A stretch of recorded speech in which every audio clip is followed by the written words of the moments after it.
Hello and welcome. This is ASO TV News. I am Tina Oje Achu. The headlines. Vice President Shettima arrives Addis Ababa for 39th Ordinary Session of African Union Assembly. Federal government launches Operation Savannah Shield after 75 killed in Kwara terror attack. And FCT Minister Barrister Wike inspects key road projects, says most to be ready before President Tinubu's 3rd year anniversary. And the World Bank confirms Nigeria banking sector to drive 7% GDP growth. And now the news in detail. Vice President Kashim Shettima has arrived in Addis Ababa to represent President Bola Ahmed Tinubu at the 39th Ordinary Session of the African Union Assembly. According to a statement from the Ministry of Foreign Affairs in Abuja, the Vice President was received upon arrival at Bola International Airport by senior Ethiopian officials, including the Minister of Innovation and Technology, Dr. Belete Mulla, and Nigeria's diplomatic corps. This diplomatic engagement follows significant achievements secured by the Nigerian delegation during the just concluded 48th session of the AU Executive Council, led by the Minister of Foreign Affairs, Ambassador Yusuf Maitama Tugao. The diplomatic successes extended to candidates successfully elected to the EU Peace and Security Council, reinforcing regional unity as collectively endorsed by the Economic Community of West African States. With Nigeria's strong backing, it further read that Nigeria demonstrated leadership by convening a well-attended high-level panel on regional partnerships for democracy, fostering continent-wide dialogue on strengthening democratic institutions. The federal government also reaffirmed its dedication to collaborate with member states and regional bodies to advance shared prosperity and sustainable development across Africa. Now, the federal government is intensifying security operations across Nigeria's north-central region to protect civilians.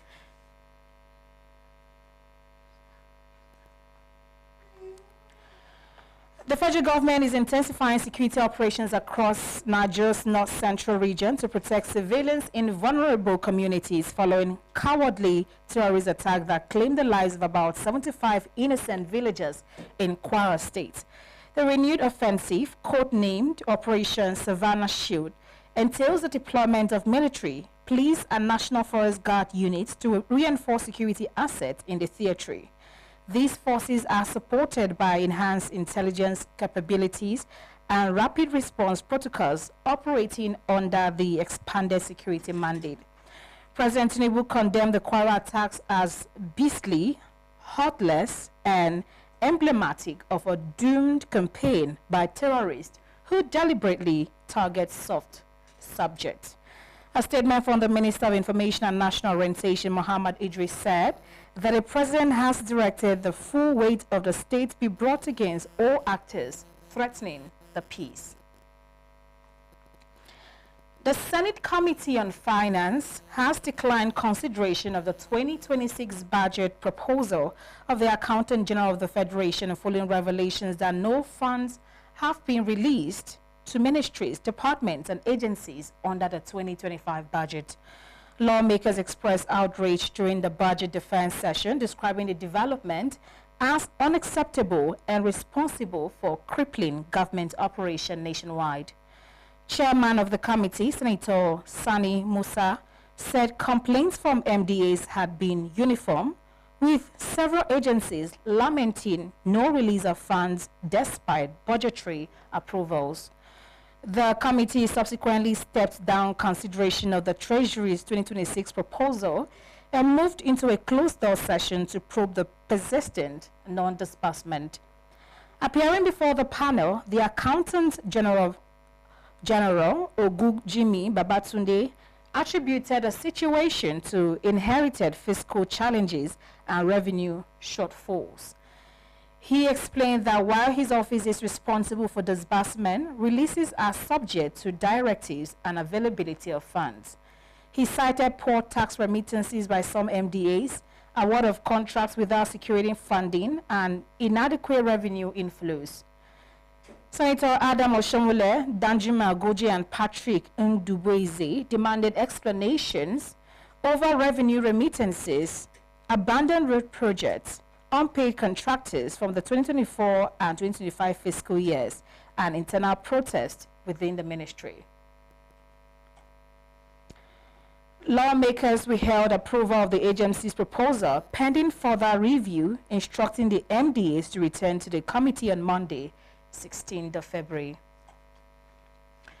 The chairman of the House of Representatives Committee on Infectious Diseases, Mr. Mobi Oga, has assured that the Parliament will ensure that the 2026 budget is fully implemented, unlike the 2025 budget. Mr. Oga gave the assurance during the 2025 budget performance appraisal and 2026 budget defense with agencies on Thursday at the National Assembly. The lawmaker also appealed to President Bola Tinubu to step up efforts in delivering on his campaign promises. The past year has been a very difficult and challenging year for our country. As we witness virtually 0% budget implementation, it is our hope that this anomaly will be addressed going forward so that confidence can be restored in our government and our people will continue to reap the dividend of democracy, which is the reason why we are all aspired to represent our people. Spokesperson of the House, Mr. Akin Rotimi Jr., while making his contribution, noted of imperative of lawmakers carrying out proper oversight towards also ensuring full budget implementation. The Constitution empowers that we oversight, in fact, empowers us with all appropriation, whether federal government funds from consolidated revenue or whether grants, anything as long as it is being appropriated for work by government entities, the Parliament is supposed to do that. So you can understand why we're a little concerned about funds showing up on our position that we don't have oversight of. You know, when you talk about direct disbursements, that means that, you know, it wasn't subject to our own sovereign public procurement framework, you know, and, you know, they made those expenses on our behalf.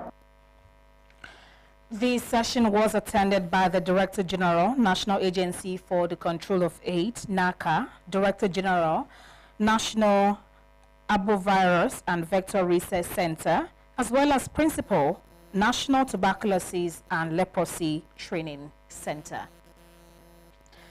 The House of Representatives Public Account Committee has recommended the exclusion of 2026 budgetary allocations to around 22 federal government agencies over persistent failure to account for public funds and refusal to comply with legislative oversight.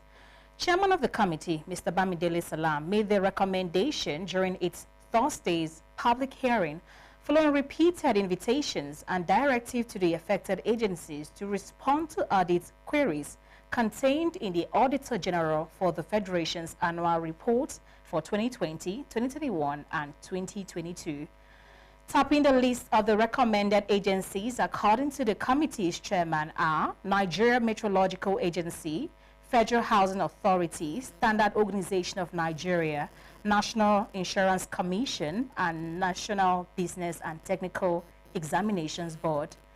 Among other agencies recommended for budget exclusion are Corporate Affairs Commission, Federal Ministry of Housing and Urban Development, Federal Ministry of Women Affairs and Social Development, and the FCT Secondary Education Board.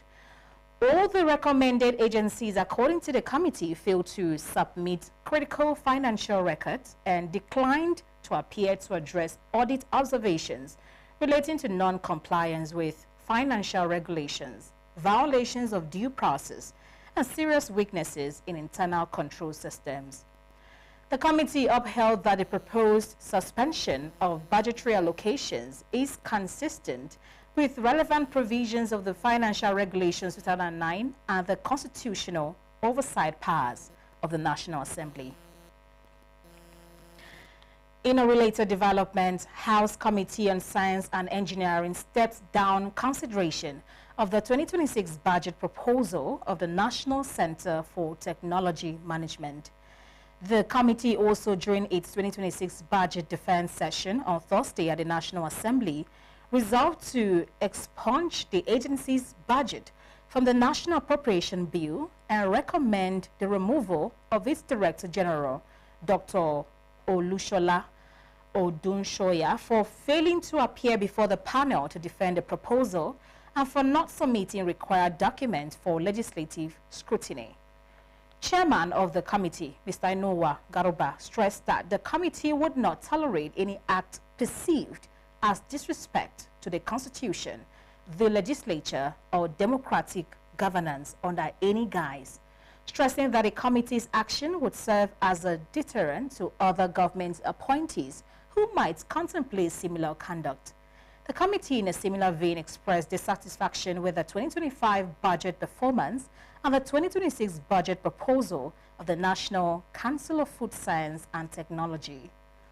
Lawmakers particularly frowned at the agency's low internally generated revenue, which stood at about 385,000 naira in 2024 and 285,800 are registration fees and annual professional dues. In his ruling, the committee chairman said the matter required further scrutiny, adding that the panel would engage the agency further before taking a final decision. The Minister of the Federal Capital Territory, Barrister Ezenwo Nyesom Wike, has continued his inspection of ongoing infrastructure projects across Abuja, expressing satisfaction with the pace and quality of work. He says several of the projects are expected to be completed and inaugurated before President Bola Ahmed Tinubu's third year in office. Our correspondent, Usman Kotun Umar, reports. It was a marathon inspection tour for the FCT Minister, Barrister Ezenwo Nyesom Wike, as he moved across multiple project sites within the capital city. At the end of the inspection, the minister speaks on the various projects visited and the expected time of delivery. We went to Uselikin to Central Business Area, which has been done by Levant Construction Company. I believe, by the grace of God, like they have said, they will hand over the project by June. And from there, we moved to Mabuchi, where you have the bus terminal, which is also carried out by Setraco. Very good work, quality work done. I believe they are going to meet up. Like I said, it's one of the rules that we believe we should be able to inaugurate by the third year of Mr. President's anniversary. And then we went to Wuye, where Arab contractors. It's a major work. That's try N1. We believe by the end of the year, not this May, June, probably by the end of the year that has been completed, that will be completed. Now we're here, almost 16 to 17 kilometers of road. Because they have populated this area, and this links to F5, that's life camp. You can attest to the fact that we have really opened up the Federal Capital Territory. On funding, Barrister Wike explains that the projects are largely financed through the FCT's internally generated revenue, noting that allocations from the Federation account are insufficient even for salary payments. Like I said, the funding is through IGL. That's why we are very aggressive in the drive for IGL. And to the glory of God, we've been doing quite well. And so the funding is through the IGL mainly. It's not from the Federation account. The Federation account hardly even is enough for payment of salaries. Regarding the delay in the commencement of operations at the bus terminals, the minister said approval from the Federal Executive Council is being awaited as the management structure requires federal clearance. He disclosed that private operators would manage the facilities once approval is secured. Addressing concerns over vandalism of public infrastructure, particularly street lights, the minister said new installations by CCECC and CGC include security features to deter tampering. Barrister Wike assured residents that the administration would continue to fast-track infrastructure development while strengthening measures to protect public assets. Usman Katun Umar, ASO Television News.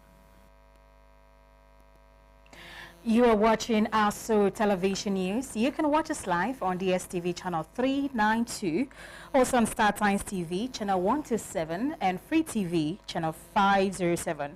We are also on the UHF band on channel 38. Still to come, World Bank confirms Nigeria's banking sector to drive 7% GDP growth. Stay with us for details of this and more. Good evening and welcome to the greatest show on earth. This is a people's game.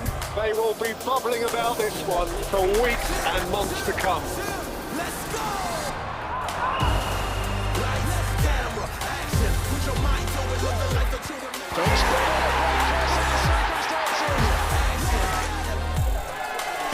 Stay connected. Stay with us, starting from Yanga and Jolly.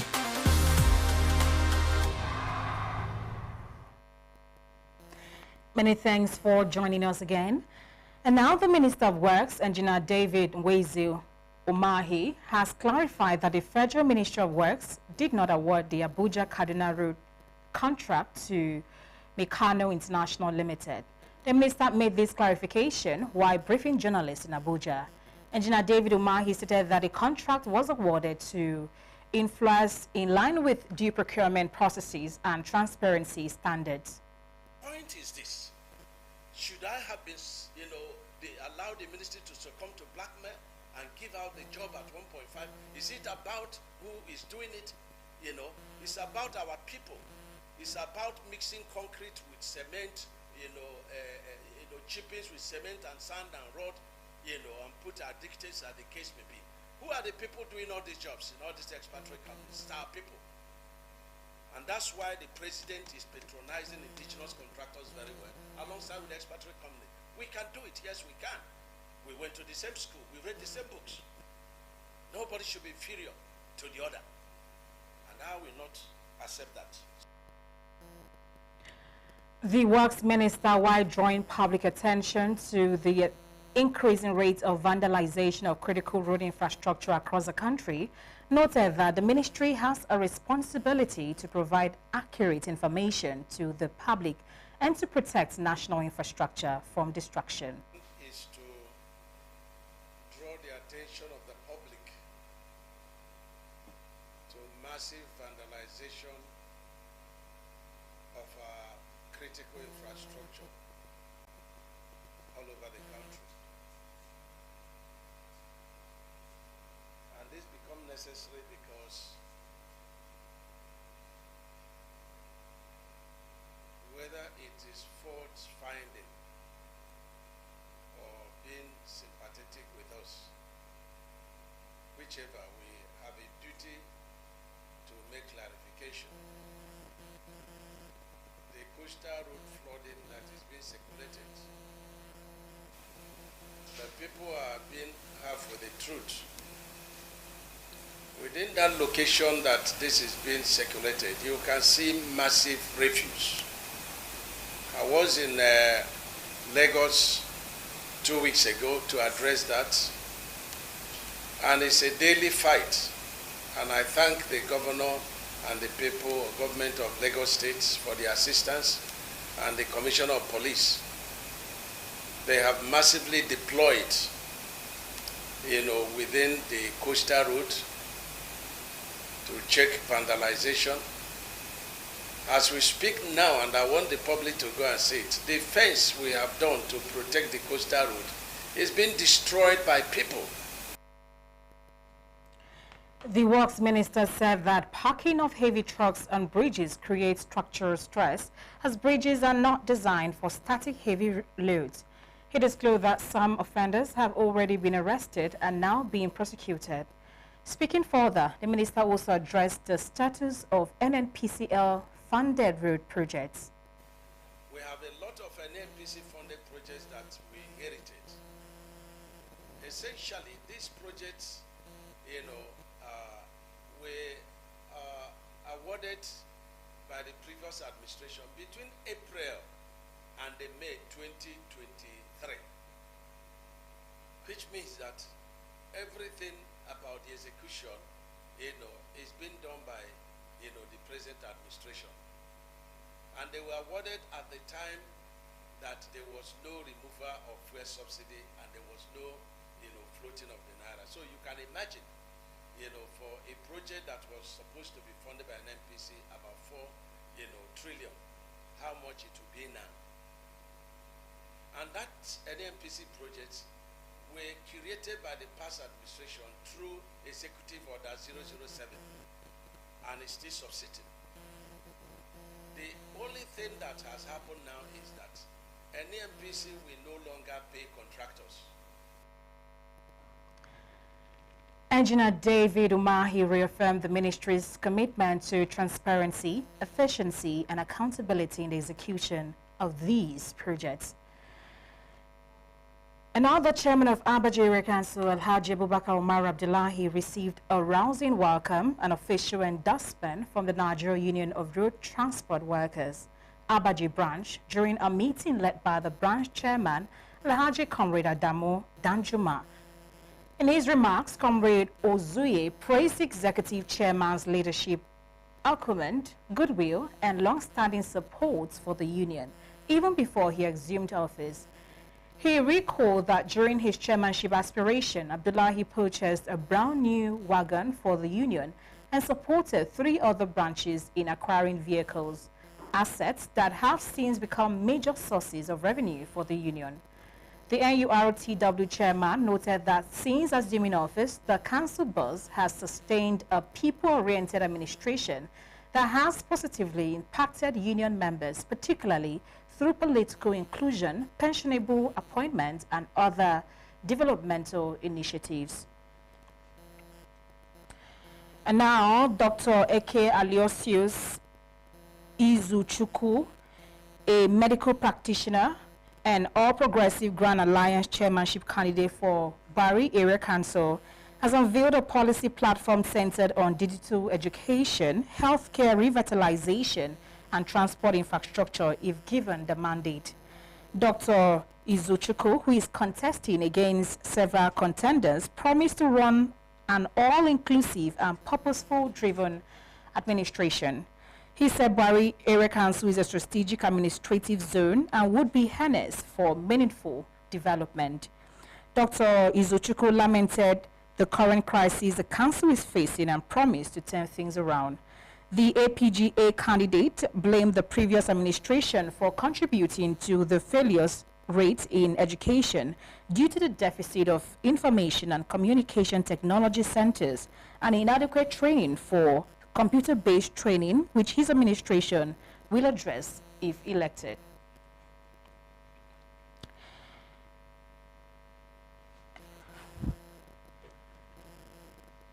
Moving on, the Federal Capital Territory Police Command has recorded a major operational breakthrough with the arrest of 13 members of a notorious armed robbery syndicate linked to multiple violent robbery incidents across the territory. A statement issued by the command spokesperson, SP Josephine Ade, on Friday between 10th and 12th January 2026, operatives of the command's Scorpion Squad, led by ACP Victory Gofre, conducted intelligence-driven operation in Apo, Waru, and Durumi following complaints from victims of armed robbery in Asokoro, Mabushi, and Utako. SP Ade said, acting on credible intelligence, the operative traced the suspect to their hideout in Durumi, where the gang opened fire on the police team, adding that the operatives responded decisively and overpowered the suspect, leading to the arrest of 8 members of the syndicate. According to the statement, further follow-up operations led to the team to a second hideout in Apo, where another exchange of gunfire occurred, resulting in the arrest of an additional 5 suspects. The statement further said the suspects were positively identified through CCTV footage obtained from one of their robbery operations. which provide critical evidence that aided the arrest, noting that preliminary investigation revealed that the syndicate were responsible for a series of violent robberies in Gwagwalada, Apo, Waro, Jahi, Wuse, and other parts of the FCT.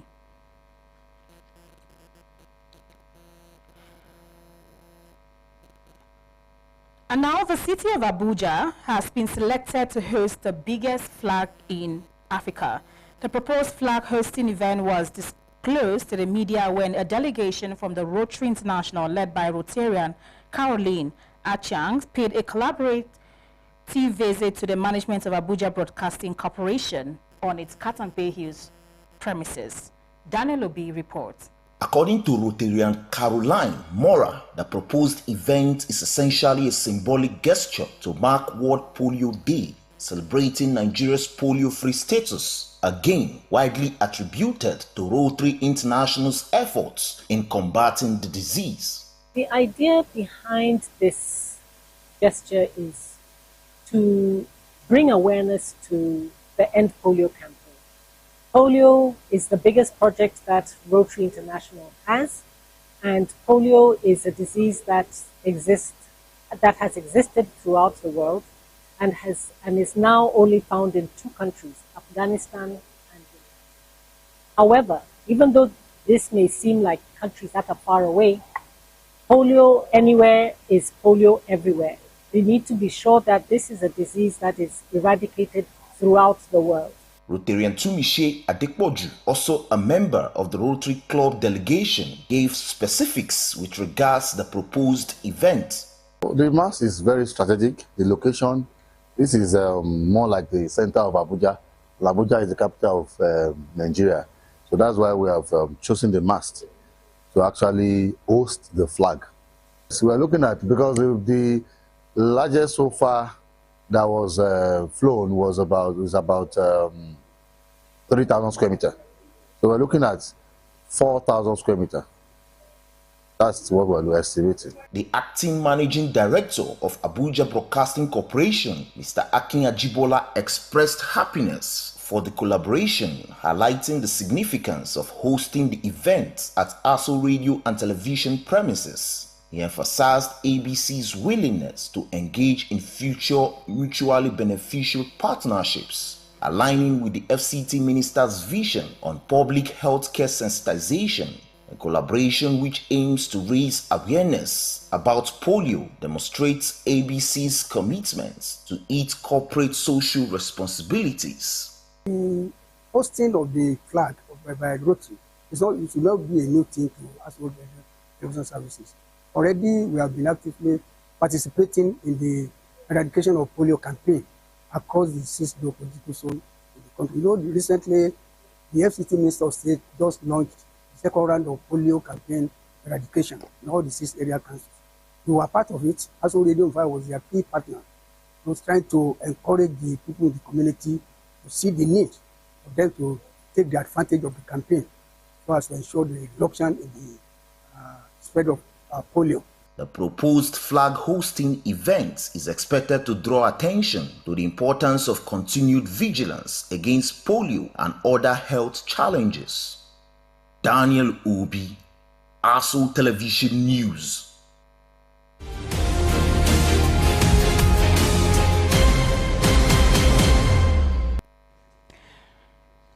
And the World Bank Country Director for Nigeria, Mr. Matthew Verghese, has said that Nigerian banking sector has the capacity to drive more than 7% growth in gross domestic product if properly leveraged.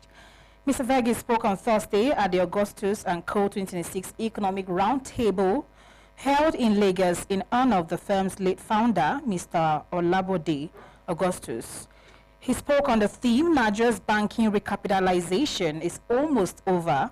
What does the recapitalization mean for the Nigerian economy? Mr. Verghese noted that Nigeria recorded nearly 4.5% GDP growth in the 2nd quarter of last year, its strongest performance in a decade, which is not nearly enough as the ambition should be 7 to 8% growth. And there is no reason why Nigeria cannot achieve that. He stressed that a banking sector must play a central role in achieving higher growth, particularly as returns on government securities decline. World Bank Country Director for Nigeria further said that banks had benefited from investing heavily in government securities, but falling yields will make such investments less attractive, creating incentives to redirect funds into lending to the domestic economy.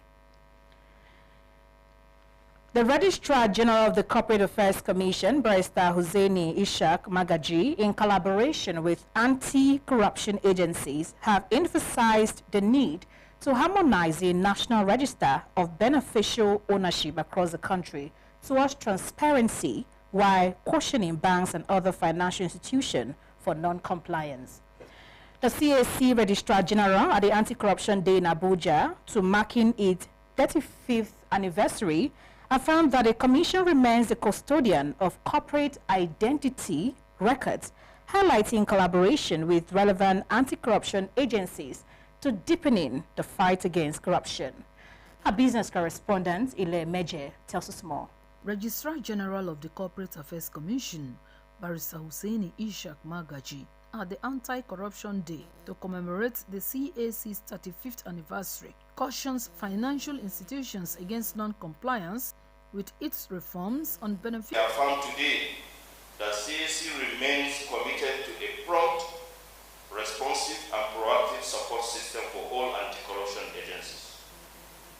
Our collaboration must not be sharing, joint investigations and real-time verification process so that our collective efforts can translate into measurable outcome for Nigeria. While urging stronger, over 200 companies are currently under investigation with the Economic and Financial Crimes Commission, EFCC, for non-compliance of its rules. CAC has also taken decisive steps to cleanse its internal system and demonstrate zero tolerance for corruption. Illegally inserted into our system through unlawful means for investigation and prosecution. These were purported entities operating within the Nigerian system without traceable corporate identity.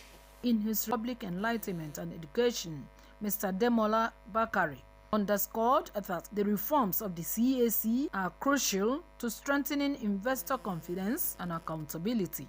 Therefore, whole of government collaboration should be legal. Transparency must be embraced as a shared national value, not merely a regulatory obligation.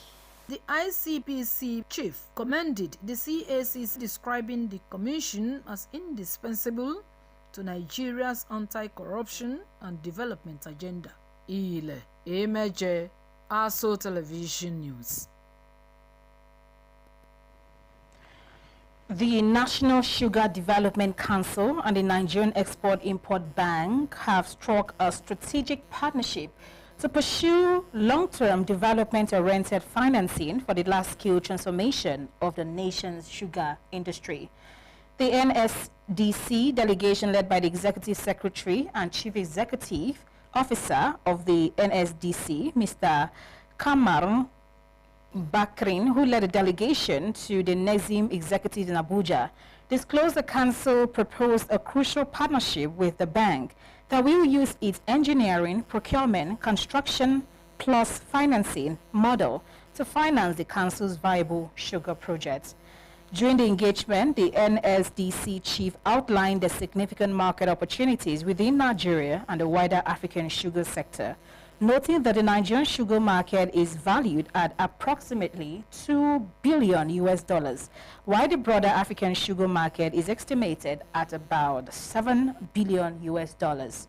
Responding, Managing Director of Nexim Bank, Mr. Abba Bello, acknowledged the initiative and pointing the strategic importance of the sugar industry to Nigeria's economic diversification, export development, and value chain expansion objectives.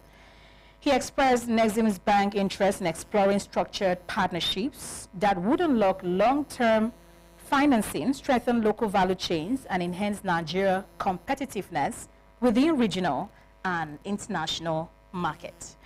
And that's the news. I am Tina Oje Achu. Many thanks for watching.